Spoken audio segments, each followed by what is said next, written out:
everyone. Hello, shall we begin? Welcome to our event, Gender and Conflict, Kurdish Narratives, organized by the Department of Gender Studies and the LSE Middle East Center. This is such a timely and important discussion, and we are delighted to have a panel of fantastic speakers with us this evening. I am Hakan Sandal-Wilson, and I am an assistant professor here in the Department of Gender Studies at LSE. And I have the pleasure of chairing tonight's event. We have three excellent speakers, and I'm very much looking forward to their contributions. Each speaker will talk around 15 minutes, and I'll introduce them individually before their talks. And after the talks, we'll open the floor for a Q&A, and following that, we'll have a reception. And we'd love for you to stay, continue the conversation, and chat with us over some refreshments. I'd also like to take a moment to thank our wonderful gender studies team, in particular Dilar, and thank you to the Middle East Center for helping make this evening possible. Without further ado, let me introduce our first speaker, Dr. Farangis Ghaderi. He is a lecturer in Gender and Kurdish Studies and the director of the Center for Kurdish Studies at the University of Exeter. She has published extensively on Kurdish literature, poetry, translation, and Kurdish women. She is the principal investigator of the Kurdish Digital Archive project at the University of Exeter, a project that is building an open access digital archive of primary source materials hitherto inaccessible to scholars and a network between dispersed Kurdish archives. So please join me in welcoming Dr. Farangis Ghaderi.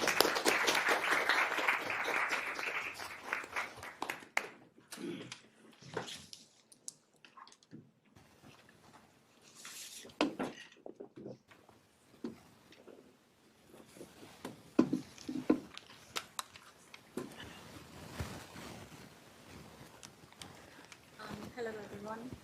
Thank you for being here. Thank you, Hakan, the LSE Gender Center and Middle East Center for working really hard for months to organize this event, to bring us together at such a critical time to reflect on very important questions of gender, literature, conflict, and Kurdish narratives. In my talk on the Kurdish narratives, I focus on absence, erasures and absences in the narratives, and that's a gender erasure and a gender absence. You all know that Kurdish women have been celebrated over the past decade, especially, and that's primarily for their role in the fight against terror. But when we look at historical narratives, women are largely absent or highly marginalized. And this is correct for political, cultural, intellectual history, as well as the Kurdish national memory. This was put starkly by Ruhosh Ali, who interviewed over 100 Kurdish women political activists in Bashur, Iraqi Kurdistan, who concluded in her book that women are not just marginalized, but are erased from the margins. They are forgotten both as women and revolutionaries. The forgotten women that Ruhosh Ali interviewed were members of Kurdish revolutionary movements in Kurdistan. So their erasure is at odds with the movement's ideology of liberation and equality. The omission of women is also extended to cultural history. So for instance, the Kurdish literary history is virtually a men's history, where women's contribution to Kurdish literature is discussed as a late phenomenon and mostly noticeable only from the last decades of the 20th century. So I'll investigate whether this is true or not. And so when just a glance really at Kurdish literary historiographies, anthologies, and primary sources on Kurdish literature reveal this exclusion. Here, I think it's one of the most revealing example, the source, Marif Khaznadar's Mejri Adabi Kurdi, the history of Kurdish literature.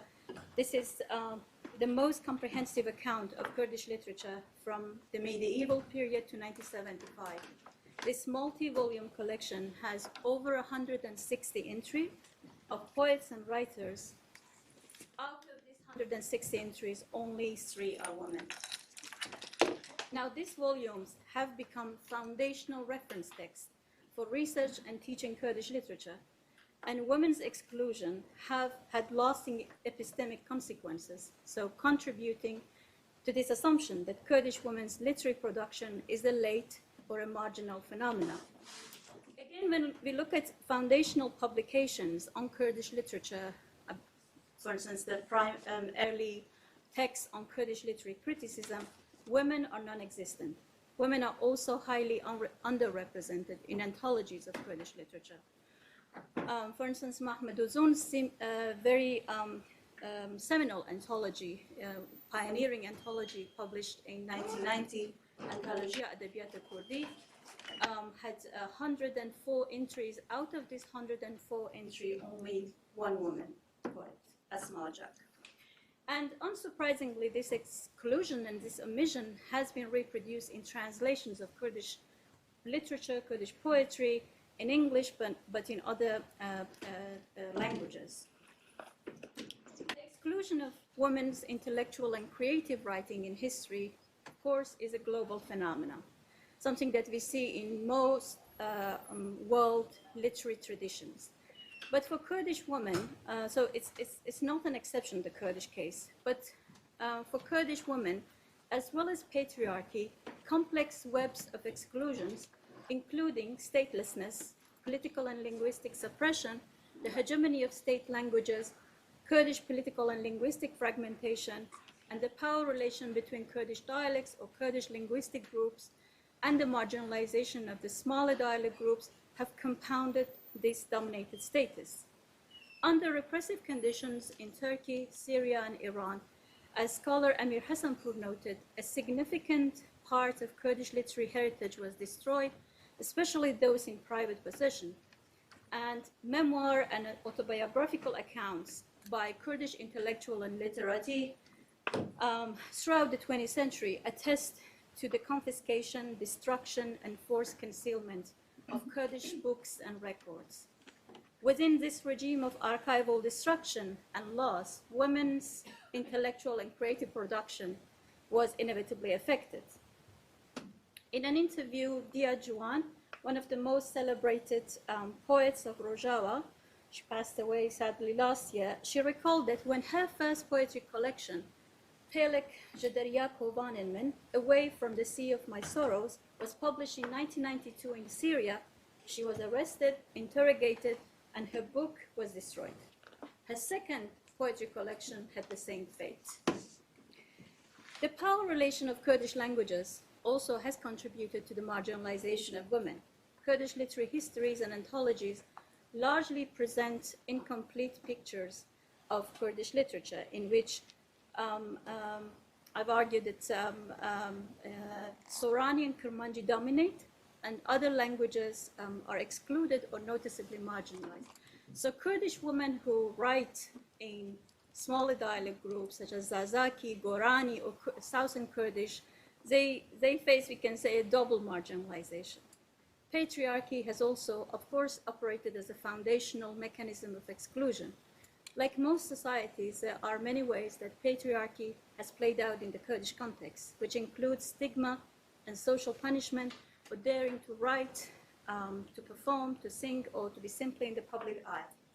Interviewing women political activists in Bashur, including those who experienced imprisonment for their political activism under the Baas regime, Ruhosh Ali, that I quoted at the beginning of the talk, noted that, I quote, "These women didn't fear the prison and torture of the Baas as much as they feared societal norms and traditions, the Abu Narid." There are also more subtle ways of denigrating women's works, for example, questioning the authorship and the aesthetic qualities. Again, feminist scholarship has shown us that in all literary traditions, we see this, that women's work have been deemed as lacking in aesthetic complexity or political significance. Women may have also contributed to their marginalizations and invisibilization, as women are less likely to talk about, to promote their work, to talk about their work, or to talk about their contribution. Sinead McCall, who worked to record Irish women's diverse forms of activism from 1916 to 1923, illustrated the conventional gender norms for women worked to ensure that women would stay silent about their part in the struggle for freedom, so their contribution were overlooked. In an interview that I had with Nermin Osman, who has published 3 impressive volumes in Kurdish Sorani of interviews with Kurdish women activists, writers, poets, but also including women activists who were involved in the covert political activism, she told me that most of the women she talked to were reluctant to be interviewed because they didn't think they had anything significant or anything interesting to share. So convincing them to be interviewed was a challenge. Now, with this broad understanding of some of the reasons for the exclusion of Kurdish women in the canon and in historiography, now the question is how to challenge and where to challenge this and where to look for this woman's voices, the last woman's voices, or the erased or marginalized. And to do so, I've adopted a multifaceted strategy looking into archives, and I explain what I mean by archives. I've been examining early Kurdish periodicals, publications, as well as oral history. So yeah, archives, private archives, manuscript, Kurdish periodicals, publications, as well as personal contacts. While a substantial portion of Kurdish records and documents are lost or destroyed, and this is well documented, a significant part has survived. Over the past decades, initiatives have been founded to uncover, collect, and preserve Kurdish records. And this has been done in the absence of a centralized national archive. You know that we don't have a centralized national Kurdish archive, but these initiatives in Kurdistan are also outside Kurdistan are primarily personal initiatives. Among the most prominent one, we can mention Binkay Jin in Slemani Jin Archive Center. Their focus is on print culture and historical records, but also Institut Kalapuri Kurdi, Kurdish Heritage Institute. They have an office in Soleimani and in The Hook, and they have focused on oral traditions and intangible cultural heritage. But there are also a significant number of private and family archives in Kurdistan, again, as well as in Europe and worldwide. To challenge women's erasure, we need to look at archives in its broadest definition. Private family archives are as significant as larger ones. In fact, for me, they have been extremely productive, as I will show in the family private archives. And adopting a comprehensive and multilingual approach is vital in locating and uncovering Kurdish records. Kurdish manuscripts and records have been located in libraries in Iran, Iraq, Turkey, United Kingdom, Russia, Germany, among others. So a multilingual approach is absolutely vital. In fact, a significant portion of Kurdish written heritage has remained to this day as unpublished manuscript. And over the past 2 decades, the discovery of some new manuscripts have led to the discovery of Kurdish women's work. This is probably the most celebrated example, the discovery of the Kurdish poems of Mahsharaf Khanim Mastura Ardalan, or Mastura Kurdistani, a Kurdish poet and historian who historians assume that she only wrote in Persian. But a more complete collection of her Kurdish poem was only published in 2011. And this was following a discovery of a manuscript in Berlin Library, in Berlin National Library, which has her Kurdish poems. Although Mastura has been uncovered and has been celebrated, she is often referred to as an exception. But an argument against this exceptionality lies within the same manuscript in the Berlin Library. I've examined this manuscript, and I've found a poem by a poet named Sultan Khanum. You can see Kalam Sultan Khanum ist. The poem is an elegy for Khosrow Khan, Mastura's husband and the ruler of Ardalan. And the poet ends the elegy by closing with her pen name, Izzat. Mastura's diwan also has an elegy for Sultan Khanum. I've examined these two poems and other evidence that I don't have time to go through, but I've come to the conclusion that Sultan Khanum was Khosrow Khan Ardalan's sister. We haven't, at least I haven't found any more poems. We don't know of have more poems, but the quality of this single poem testifies that she was an adept poet. And it's reasonable to argue that if one poem has ended up in an anthology, it's quite likely that she had more poems that are lost to us, but may come to light in future. So examining manuscripts and public and private archives are highly likely to bring more women's voices to light. Periodicals, as I mentioned, are extremely important. Early Kurdish periodicals in Kurmanji have been fairly studied, but interestingly, in Sorani, they are largely overlooked. And women in these periodicals often adopted pen names, such as Kichakur, Kurdish daughter, or Daikikikur, the Kurdish mother. Again, these periodicals are undigitized, so studying undigitized periodicals is quite challenging, but they remain an indispensable resource for uncovering women's voices. I wanted to bring to your attention an editorial that I found really illuminating. This was published 8 February 1926.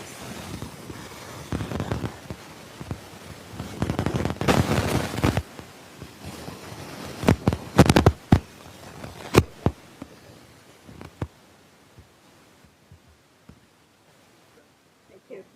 So the editorial says, note the beauty and grace of goddesses who, under the fetters of the harsher sex, have taken the little opportunity of education, and with this little literacy that they have acquired, they have become the fire of poetry and literature. And the writing of some of these women, no one can deny, are of higher quality than men. But they haven't had the boldness to bring them to the arena. This is really fascinating. In the same periodical, in the same journal, actually a few issues later, we learn about two women who made significant contributions to women's education. Nonetheless, they're completely forgotten. Zahra and Gozide Yamulki, daughter and daughter-in-law of Mustafa Pasha Yamulki, the chairman of the Ottoman military court, who became the Minister of Education in southern Kurdistan during the Sheikh Mahmoud's government. You have probably heard of Anjum Yamulki, who founded Kurd Kadin Larika Ali Jamiyati, the Society for Advancement of Kurdish Women, in 1919 in Istanbul. Zahra was her younger sister, who founded the first girls' school in Suleymania in 1926. And she also directed the first play by female student we know of. And this was apparently in competition with the boys' school. They had directed a play which was apparently very popular with the city, and they thought, why not us? It's very interesting that Zahra's opening speech was also published in Jian. Guzida was the manager of the school, but she also penned impressive articles on women's education. Again, really, this is really important to uncover this indigenous Kurdish women activism. That Kurdish women's activism predated the arrival of Western feminism. Examining the early Kurdish publications and books are also instrumental. Access to Kurdish books, even the more recently published one, is often difficult. And this is due to political constraint, but also the small print runs of these publications and the lack of an effective circulation system. In 2020, I came across this poetry collection that you have here, Biri Chesfal, Unwavering Idea. When I was looking at, when I was searching Bunkeji, the Gene Archive Center in Suleimani. It was published in 1973 by Sami Shakir Chawashli. I could only find two sources referring to Samia, one published in 1983, and the other one was an online newspaper piece which was published in 2019, which actually helped me to locate Samia. And I met this remarkable woman in 2023 in Hawler, in Erbil, after almost 2 years of communication over the phone. Samia was a teacher, poet, and an active member of Iraqi Communist Party, and a member of Iraqi Legislative Council, Majlis Tashri'i, from 1974 to 1979. In 79, she had to flee Iraq to avoid arrest. She moved to Germany and soon began her academic journey at the University of Leipzig, where she completed her undergrad, master's, and PhD in sociology. She also taught at Leipzig University for 17 years. In exile, she published her second poetry collection, Bahreidur, Exile Thoughts, in 1983, along with her academic works on Kurdish women in German, but also translations from Arabic. It's really astonishing that a prolific woman like her has remained unknown. And working on so many areas of politics, activism, education, and literature. I've been working to digitize her work and photo album, and so these photos now are accessible in our digital Kurdish archive. Maybe later I can talk about this photo because the lady that you see with the jacket over her shoulder is Nahida Rafiq Hilmi, another remarkable woman. She won a postgraduate scholarship in 1949 to study in the United States. And later with her sister Paki Rafiq Hilmi, they contributed to so many areas in Kurdistan, again, both been erased from the national memory. I share one final example before coming to my conclusion. Again, another remarkable woman was a fascinating history and contribution to have been rendered invisible. Khadija Mustafa Hevezi was known as Frishta Koi, or Khoshke Frishta, Sister Frishta. She was an active member of Iraqi Communist Party, and although she didn't have any formal education, so she didn't go to school, but she was known to be a great speaker. So she was elected as the member of Iraqi women delegation in 1959, who attended communist conferences around the world, communist countries.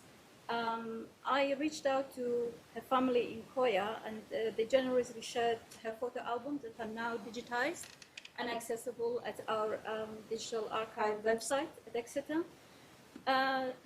So you see that in her, she's quite noticeable in the photos because she always wore Kurdish. She was always in Kurdish dress. She also expressed her ideology and accounts of her travels in poetry. But she would recite this poetry, and one of her family members would write them down. Her family have only collected a handful of her poems as a pamphlet, only for family use. So it's not, you can't really reach it and find it unless you contact the family. Here's an example of one of her poems that was the account of her travel to China. She was really impressed by women's contribution to workforce in China. Do I have time to read it?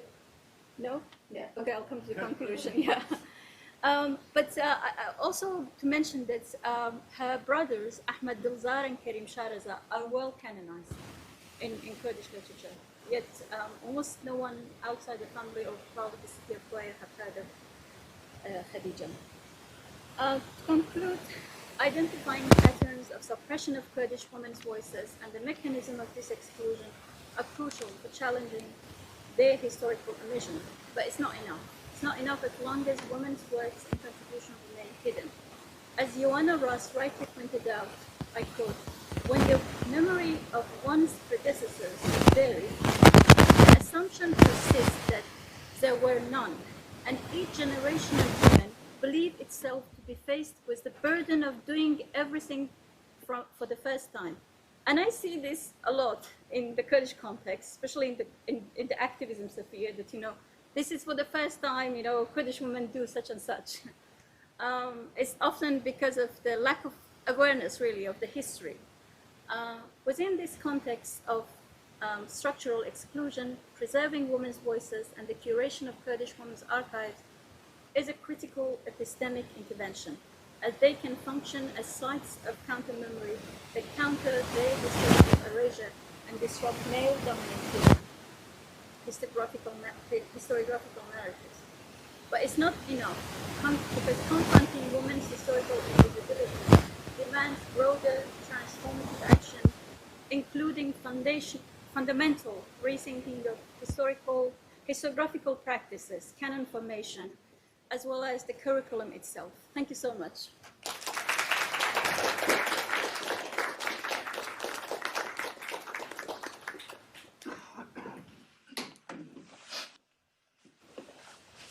Thank you so much. Thanks so much for this. I'll introduce our next speaker, Dr. Dilar Dirik, and she is a writer and independent researcher currently based in Germany. She holds a PhD in sociology from the University of Cambridge. From 2019 to 2023, she worked as a postdoctoral fellow at the University of Oxford.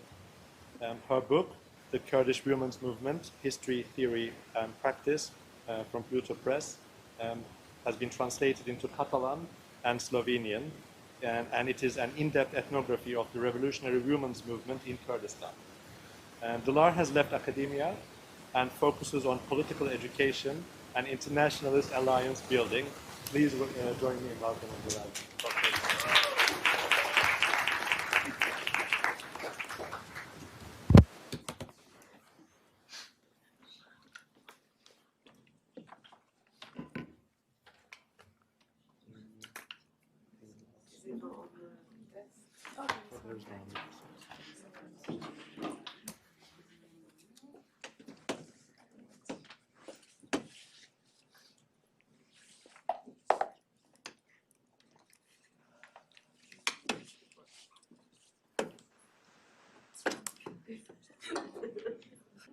I need to set myself up first.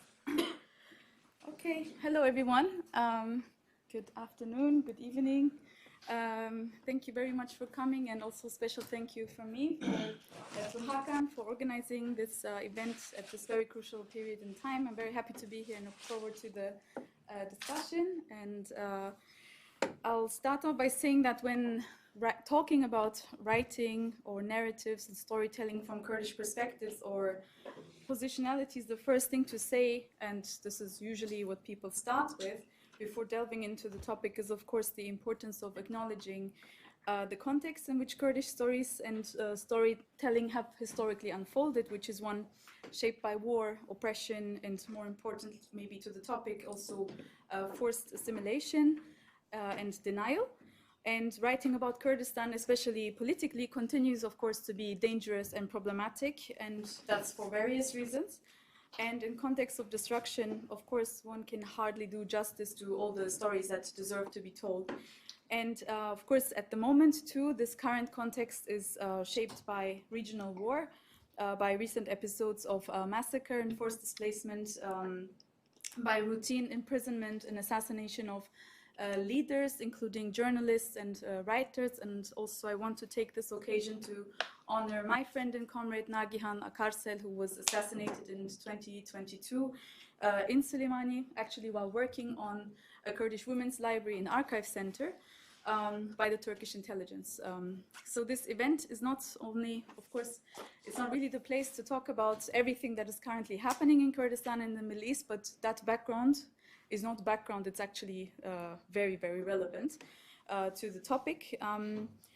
And of course, at the same time, we are dealing with a global moment of large-scale informational and what is also now increasingly becoming a term that enters the mainstream from military language, which is cognitive warfare, which is this large-scale militaristic and also intelligence-oriented warfare concept on directing people's attention and knowledge and information. We are dealing now with military, state and intelligence bodies and tech companies around the world that dominate the flow of information and also control our perception of reality in unprecedented ways, especially through AI and other forms of digital technologies communication. And of course, as Farangis has already started us with, there's a lot of history that needs to be undug, but it's also not enough also to trace individual people in history. And writing especially is considered often an elite art, I guess. So in many ways, the stories of working class women, of peasants, of people organized in a more collective manner also anyway get erased by nature of who they are. And as Farangis has also mentioned, there's various reasons for this. And of course, the killing of individuals, the killing of thought leaders is something that has a long history in the region and in the world. However, having said this, the acknowledgement of this, of Kurdish oppression can often also become a factor that limits the imagination and prevents the emergence of new meaningful forms of storytelling at the same time that cannot just ask questions. And we do this a lot, especially in the context of academia. It's very common to say we have to ask, we need to ask this question, we ask, but there's very little answer actually. So, what kind of knowledge production and what kind of work is also important to propose answers to the many problems in the region, including all of the wars that are still going on. And not just in Kurdistan, but also around the world, especially in this time of genocidal wars and fascist attacks around the world, including, of course, patriarchal attacks. And in the context of Kurdistan, I want to say specifically the targeting the political, feminicidal nature of many of the warfare concepts in the region. This is also not something minor. There's a specific targeting of women political leaders also in Kurdistan that has a long history. So all this to say is I want to briefly make a couple of points in this current political conjuncture and also both in this historical and geopolitical context of war, chaos, and also transformation in the region.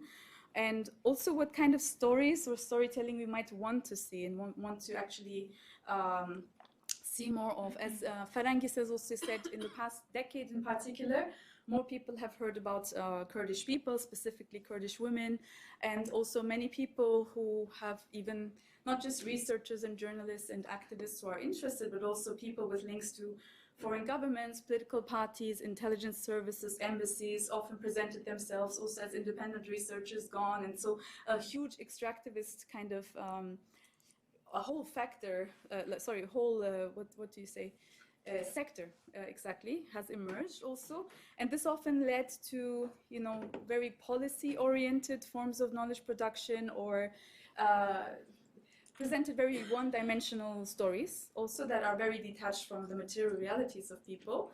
But at the same time, we had all kinds of positive developments when it comes to the Kurdish language or other forms of Kurdish expression. For example, due to the developments in Rojava in northern Syria, the Kurmanji dialect of the Kurdish language had a huge revival in an unprecedented way. So a whole generation has now grown up learning its own native language in school, and many people, including internationalists, have learned Kurdish. So now, currently in the political internationalist sphere, Kurdish is becoming a language of reference. A lot of people who come from different parts of the world, this is a bit of a hidden history, but actually Kurdish is an important language in left internationalism today. That's not a minor thing, and I think this phenomenon will be studied in the future. So now, today we have everything. When it comes to now, I really try to stick to this topic of narratives and literature. It's not usually something I do, but it was interesting to think through this, especially in this amazing constellation. But we have now everything, especially we're also operating in a capitalist market logic, right, when these stories are produced. There's now diaspora stories with themes around migration, exile, identity, cosmopolitanism. There's political prison writings, for example, guerrilla diaries. There's also the emergence of new styles and genres, and also new formats that break taboos, including topics around gender and sexuality and things like that. So this, in many ways, what happened in the last 10 years is a dream come true. This would have been unprecedented, unbelievable. And for many people who have kind of experienced knowledge about Kurdistan in the last 10 years, it's always good to remind people that the last 10 years are highly exceptional. I grew up in Germany, for example. People didn't know that Kurdish people exist. And now you have a kind of a whole industry of Kurdish stories. So it's actually still feels surreal to people. So even when I come here, I'm telling my family casually, I'm going to this university in London just to talk, but it's like, wow, you're talking about Kurdish. You know, it's still something that has not really entered the minds of like ordinary people in Kurdistan, that there's people in universities like you who are not Kurdish, for example, who come to listen to what's happening in Kurdistan. So it's the psychology of, you know, always feeling that you don't exist and nobody cares about your existence is still present. So it's always good to remind oneself of the steps that have happened in the meantime. And also because the criminalization of Kurdish language and identity, of course, is still continuing in many ways. So it's important to say that all of this was possible because of resistance. It's not something that just happened. There's also armed resistance in Kurdistan, the guerrillas of Kurdistan, but not only them, of course, also in many ways built the material conditions for this proliferation of stories, or at least by making also the existence of people possible who can tell these stories in this atmosphere of violence. So now we can say there's a general sense that the fight for the mere assertion of Kurdish existence is largely over, like a certain level has been reached at least. Of course, like, you know, the language is still being criminalized, there's all kinds of things still going on. But even in the last Congress of the Kurdistan Workers' Party, the PKK, a statement was made that the movement has achieved without a doubt one of its initial aims when it first came into being in the 1970s, is the assertion of Kurdish existence, to just say Kurdish people exist. So against these policies of denial, the eradication of Kurdish people's existence from history and all of that. So nobody can say anymore that the Kurdish people don't exist. They speak their languages, they will continue to live. But now, and this is mainly the discourse of the left political movement also at the time, especially the movement around the PKK, is that following this assertion of existence, there must follow a process of creation and ultimately liberation. So creation through autonomous self-construction, through forms of life beyond just bare existence. It's not just enough for you to exist and speak your language. It's also you want, what kind of system do you want? What kind of life do you want? What kind of society do you want? This is now maybe much more important than that. And ultimately, of course, liberation, a free life without oppression, and not just for the people in the region, but also for all peoples in the region and beyond. And this is, in theory, at least the frame proposed by the movement in its narrative.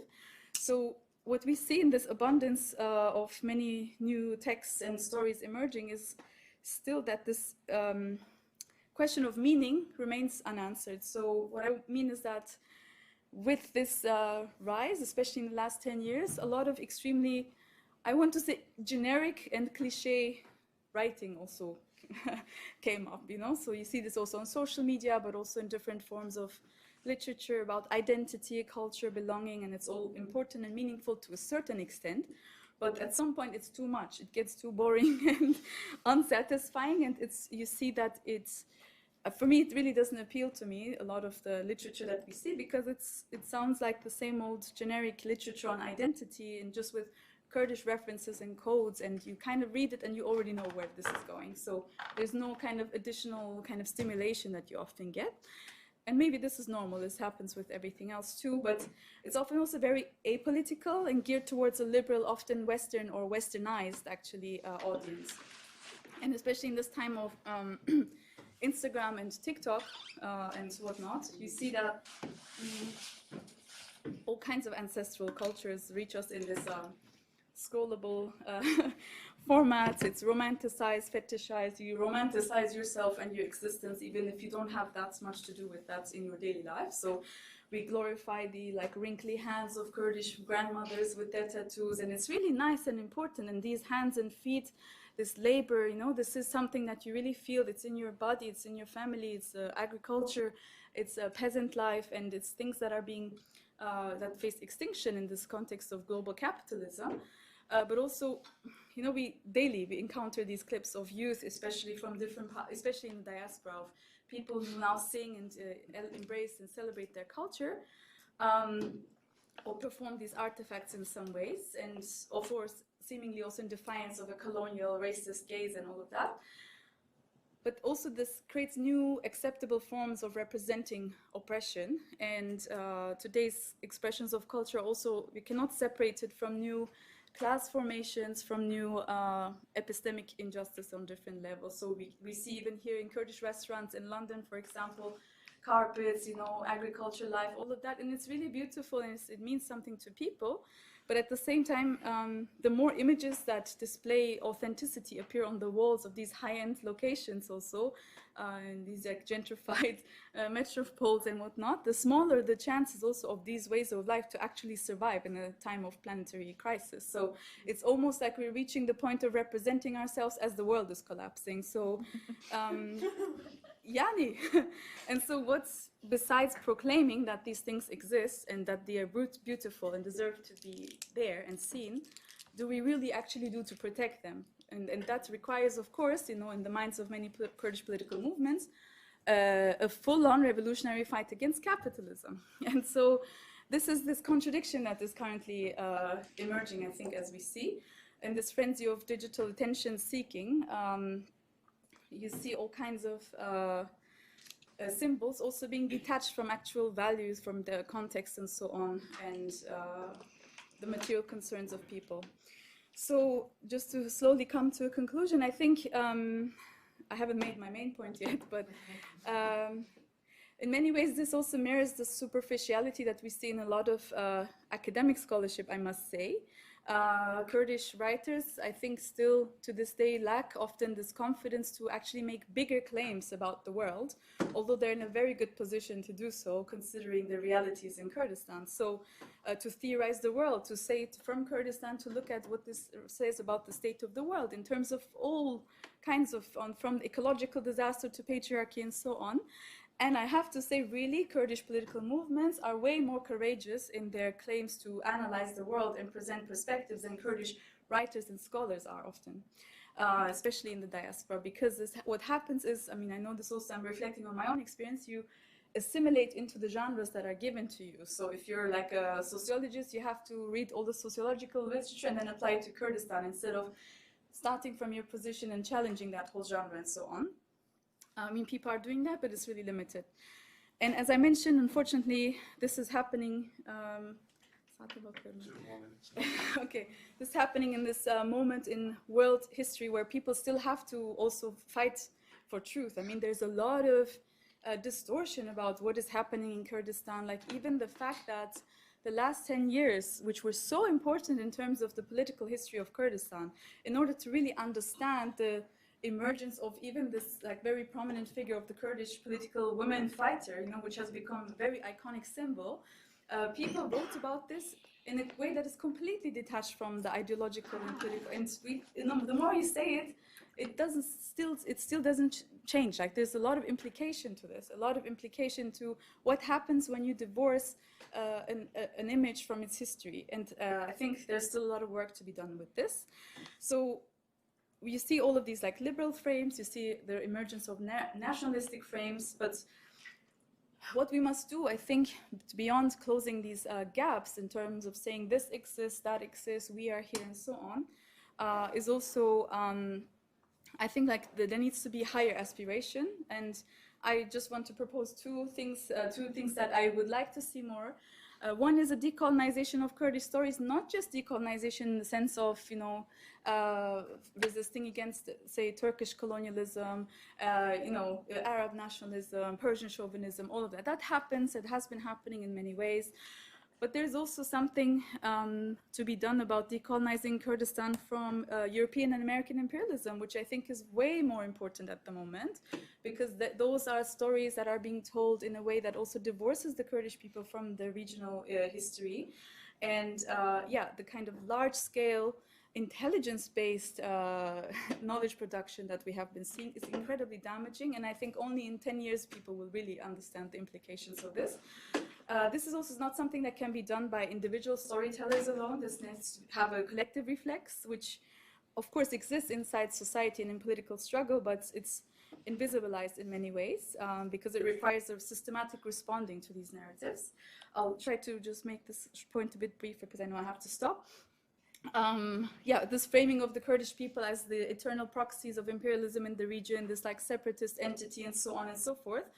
I think there needs to be decolonization against this, against the market of perception management and special warfare. And secondly, a universalization of one's subjectivity. So in order for Kurdish stories, narratives, etc., to actually advance and become groundbreaking, for them to become intellectually and philosophically stimulating, mobilizing beyond these acceptable norms in the capitalist markets, people need to also liberate themselves from this narrow framing of Kurdishness, this reduction of the self to their Kurdish identity, and say, no, actually, I'm also a universal being, and I have something to say about the world that is much broader than what I'm being now offered by the market, which is like, just tell your Kurdish little story, but don't become political and don't connect to other things and so on.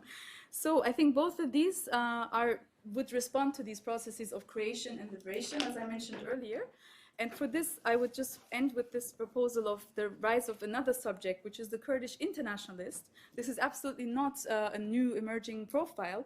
Kurdish internationalism has a long history, which I cannot get into at the moment. But yeah, I think especially its political movements in Kurdistan, which have this broader orientation towards socialism, of course, also, are braiding their stories and struggles to people and territories in different parts of the world, connecting stories of political femicide, for example, in Kurdistan to places like in Abya, South America, and really to fight against this, to present also a women's autonomous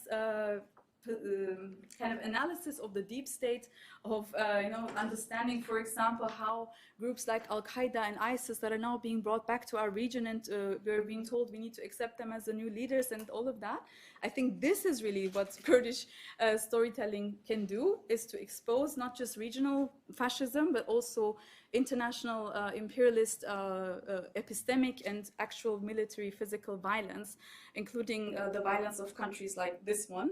And I think as we see in the rise of these phenomena like the Epstein files and all of that, I think really the Kurdish women's movement in particular has developed a very powerful political collective vocabulary to present also analyses and perspectives in the whole world. And this active attempt to connect with other movements around the world is also strengthening, I think, especially at the moment, struggles against fascism and militarism and elsewhere. There are many other things that I wanted to say, but out of respect for time, I have to stop. Thank you.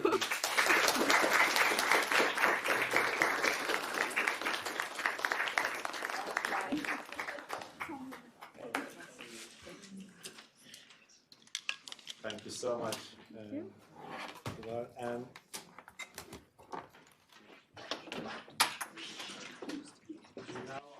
speaker, Elif Sarican. Elif is a writer and contributing editor at the Amargi, a news outlet focused on the Middle East.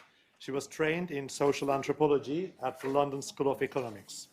She's an author of the edited volume, She Who Struggles, Revolutionary Women Who Shaped the World, and editor of Barnard College's special issue, Rage, Struggle, Freedom, Politics of Hope and Love, and a translator of The Purple Color of Kurdish Politics, Women Politicians Right from Prison. So please join me in welcoming Elif Sarican. Thank you so much, Hakan. Yeah, thank you for this brilliant discussion already, and thank you, Farangis, for that really incredible presentation, and obviously thank you, Dilar, for your thoughts always. Thank you also, Nene, for all your patience in the process of organizing this. Really bared the brunt of my ADHD, so thank you very much for that.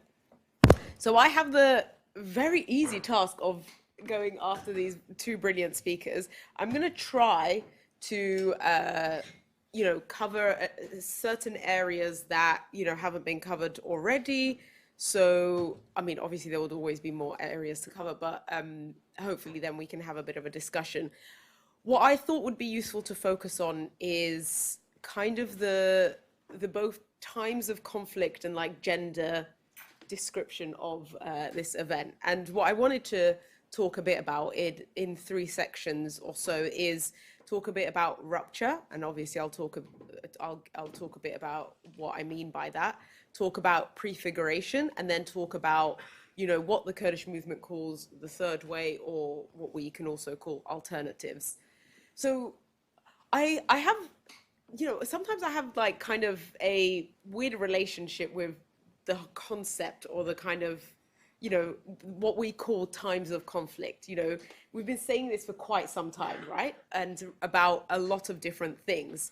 And obviously it's not something new. And each time or each kind of period of, you know, conflict really feels like, you know, feels like the most important one because you're in it and so on. What I want to talk about, therefore, is instead of talking about times of conflict, I want to talk about what I think we've been seeing, particularly in the last few years, but obviously, you know, as we can probably imagine, you know, what the foundations of it or what the kind of, you know, the fuel of it or the drive of it has been in the works for quite some time, which is rupture.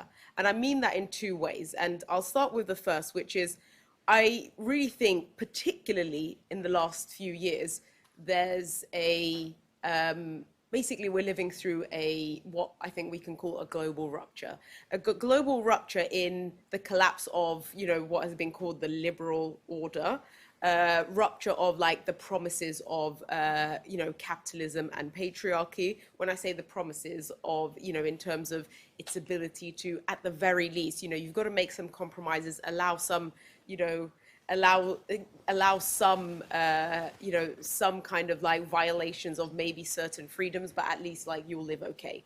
So, you know, the collapse of those freedoms, and also in the last 2 years, particularly in the context of the genocide in Palestine, the collapse of the institutions of it as well, in, you know, from the UN to, you know, so-called liberal democracies and their so-called upholding of international law.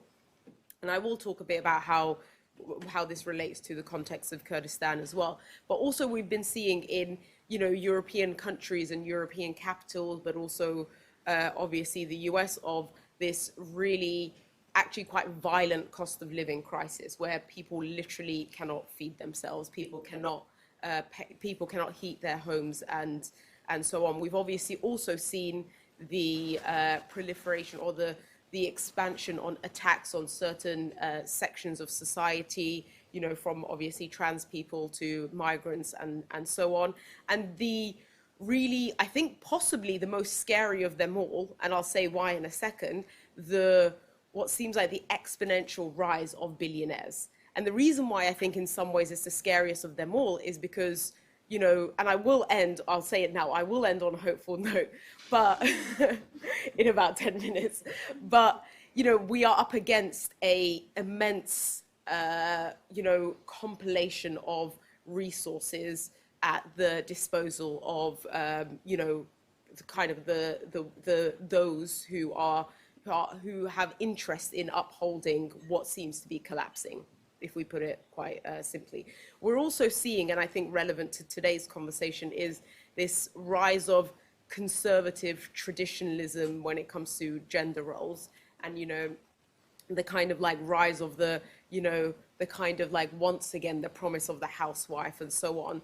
And alongside that, the, you know, those people who push that, or those sections of like the political classes or individuals or obviously certain organizations that are pushing that, are also the people who would be the first to oppose any economic, you know, economic material setup that would even allow for, you know, even if we were to say, okay, fine, we'll accept the nuclear family, for one person in a family to work. Not that we obviously are advocating for that, but the very people who push for this conservative traditionalism are also the very people who are against any kind of economic change, material change in the systems around us that would even allow that. So what does that mean? It means that particularly, and obviously it's, you know, in this case, it's women that are pushed to this role. Women are therefore expected and pushed to occupy or live in a position, social, economic, political position, even worse than, you know, the 40s, 50s, and so on, because they would have to be essentially be slaves in the context of a nuclear family for that to even be possible, of, you know, basically one adult working in a family. So in that context, it is interesting to me, and I'm sure other people have spoken about this and are speaking about it, is, you know, there is kind of a section of, let's say, the political spectrum, if we want to talk about it in that sense, that, you know, still seems to ignore what the roots of the issue are. But the far right and some of these, what is now called, and what I guess we'll call it more after the Louis Theroux documentary, the manosphere, you know, they seem to identify the problems or the roots of the problems around us in gender relations as well. But obviously their solution to it is, you know, the further exploitation of actually what I would say this rupture that we're having around us. So they are offering an alternative, but the alternative is a exploitation of the rupture and the collapse of the, you know, international liberal order, which obviously has been in defense of capitalism, patriarchy, colonialism, imperialism for you know, for over a century. And so what I want to kind of talk about in how that relates to Kurdistan is, obviously, as many of you who would know the Kurdish movement and how, and you know, Dilar also spoke about it a little bit, is the Kurdish freedom movement also sees the roots of, you know, basically the roots of our civilizational issues as the gender question, and what the movement and particularly its you know, I guess initial principal thinker around this, you know, in collaboration and in conversation with the women of the movement, Abdullah Öcalan, developed is this idea that what we need is a third rupture. You know, there's other stages that he talks about, but we don't have time. I don't have time to talk about that today. But what he talks about, which is the third rupture, which he talks about killing the dominant male. Now, obviously, that doesn't mean killing men, but it means that we all need to, and I will get to that again when I talk about prefiguration. But you know, killing the dominant male in the sense of overcoming patriarchy, and therefore the start of a alternative civilization, or building an alternative civilization creation, must start with that question, because otherwise you're not starting from the roots, and therefore any alternative would be too shallow to actually be able to stamp out the roots of our civilizational issues. So in the context of these rupture, the kind of like the third rupture in the context of the Kurdistan freedom movement, which also has been taking place in active struggle, in resistance for decades in Kurdistan, and in the context of, you know, kind of some of the global ruptures that I spoke about, it's very clear, and has been for quite some time, that, you know, states and nation states basically no longer are able to achieve the legitimacy of the people, or its claimed people, and, you know, the legitimacy through trust, and just, you know, the kind of belief that basically that state should exist, particularly in the form that it does. And obviously, what do we see in that context is, you know, control through coercion and violence, particularly of women. And we're seeing that in particular, you know, almost as like, you know, what they're calling like the rebuilding of the nation of Syria through you know, through Ahmed al-Shara, also known as Mohammed al-Jalani, taking over Syria, who, I mean, I'm sure many people know, who has a background with, you know, ISIS and also a jihadi Islamist that obviously fundamentally believes that you know, women should be relegated to a particular position in society. So we're also seeing that in the context that, you know, Shara is not able to actually achieve legitimacy. And this is not just with the Kurds, right, in Syria. It's obviously with the Druze, with the Alawites, but with its own, you know, you would assume, you know, kind of constituency that might be a bit more friendly to it, the Sunni Arabs as well. It obviously does this, or he does this, and his forces do this through, you know, coercion and violence, and particularly this is kind of like this is spread, and this is supported through what they constantly are pushing for, like their vision on women. We're also seeing. Okay, I'm only on the first section, by the way.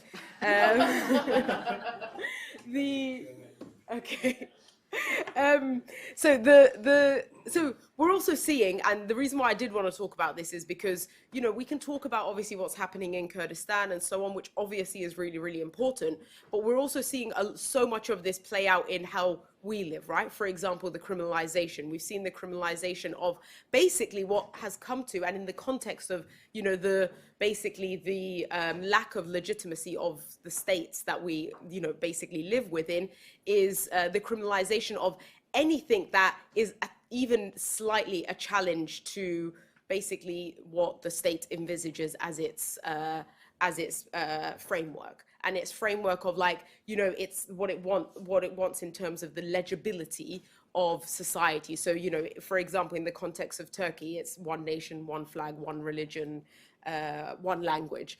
And, you know, in the context of Britain, it's often these like very vague, random, like British values and so on. So, and, you know, they keep calm and carry on and don't you dare, like, basically say a word and so on. And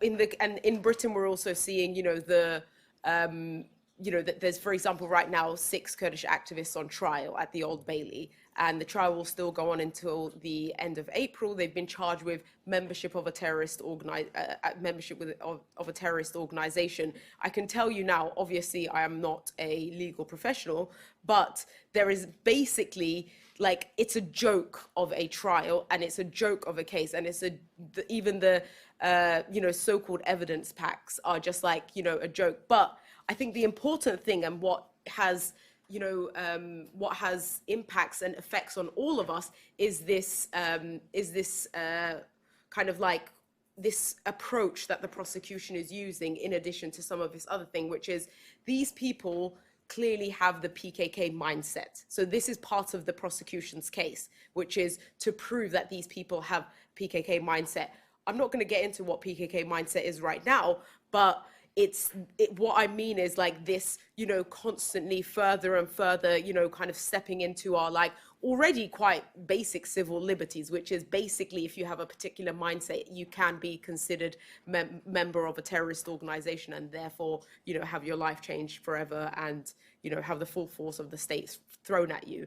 What I'm going to end on very quickly, and is just what I think the importance of prefiguration is, because we've spoken about a lot of the issues in society. You know, Dilar obviously spoke about some of them. We heard about some of the historic issues through Farangis. Is the importance that we also understand, even though it seems really huge, even though it seems like this huge machine, particularly in terms of the, you know, mega resources that are thrown at us, or, you know, the mega resource behind what is thrown at us, we are able to prefigure the kind of world we want to see. And one of the ways we can start that is obviously thinking about who we have to be and who we have to become through our own mentalities, through how we relate to ourselves, to each other, and to our world, who we need to be to actually bring in the world that we want to see. And also just understand that a sense of responsibility to each other and collective responsibility is actually a very important weapon in this time, because the scariness of, you know, if you stand with each other, or solidarity, or the criminalization of solidarity and things like that, is one of the most important things, particularly being in Britain or in Europe, that we need to fight against. And I just want to say, you know, Dilar spoke about internationalism, and I just want to add to that finally, which is that, you know, the Kurdish freedom movement really resurrected a revolutionary internationalism that was dormant since the 70s, particularly in our region. And it's a revolutionary internationalism that goes beyond, you know, mere expressions of solidarity, particularly in words and perhaps in other ways, but actually understanding that, you know, we fight together, and we will go out and literally people put their lives on the line. You know, Anna Campbell is one of them, who some of you may have heard of, who understood that revolutionary internationalism, but also the Kurdish freedom movement was able to have the vision and through its experience actually also host that revolutionary internationalism that I think, obviously through criminalization, through so many other factors that we don't have time for today, was really pushed down for so many decades. And I think we need to protect that revolutionary internationalism beyond solidarity and beyond kind of like, how do we stand with these oppressed people? We need to protect and grow that revolutionary internationalism at any cost, because I think that is one of our most important defenses in this moment, and how we can perhaps start to prefigure the world we want to see.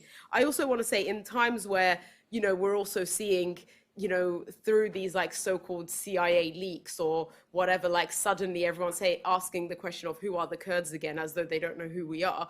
I think it's also important that we understand, you know, in that context is, of course, existence can be resistance in certain contexts, particularly if, let's say, you're living under genocidal reality, but also more importantly, resistance is life. And what is meant by that is that we need to defend the principles and values that that we can see already to like bring in the world. And that's the resources that we have. We don't have the billions, but we have each other and we have those principles. Thank you.